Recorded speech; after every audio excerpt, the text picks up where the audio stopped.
Good afternoon, D&D, TikTok, and beyond, and welcome to Roll for Sandwich Season 6, the show where I let fate decide my lunch. Let's rock! Today I'm going to be using these sandwich dice that were handmade for me by Nat20 Resin. Thanks!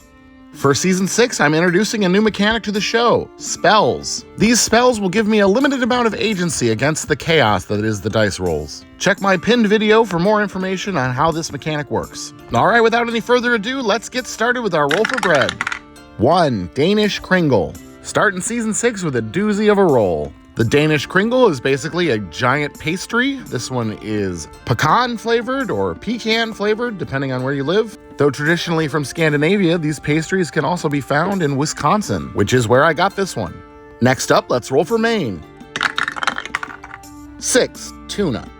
Maybe not the most ideal roll when building a sandwich on a pastry, but it does give us a chance to use one of our spells. The Midwest Salad Cantrip allows me to mix my minced up Maine with mayo. I don't think this is the absolute worst option we could have rolled, but I don't think it's the best either.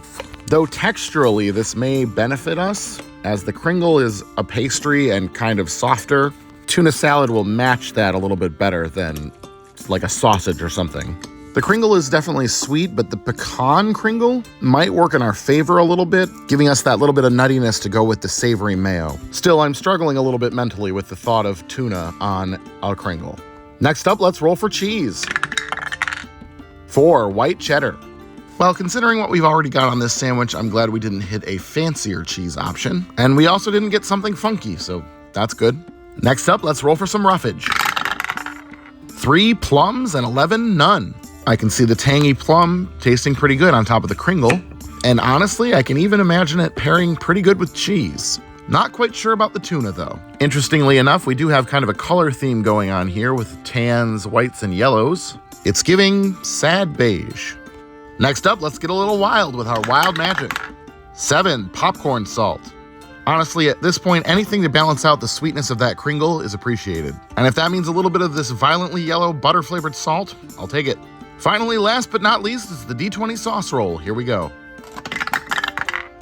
16. Stormin' Sauce. Stormin' Gorman Thomas was a Milwaukee Brewers baseball player in the 1970s, and his Stormin' Sauce is a mustard-based barbecue sauce that I picked up while at the Mars Cheese Castle in Wisconsin.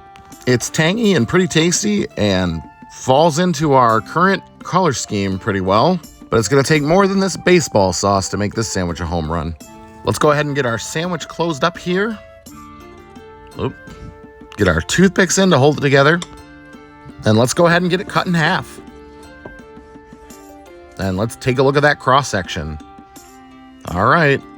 Well, I had a nice break of traveling and meeting some of y'all, but I am glad to be back making Roll for Sandwich once again. Let's see how the first sandwich of Season 6 tastes. Even with everything else going on, the sweetness of that Cringle definitely comes through.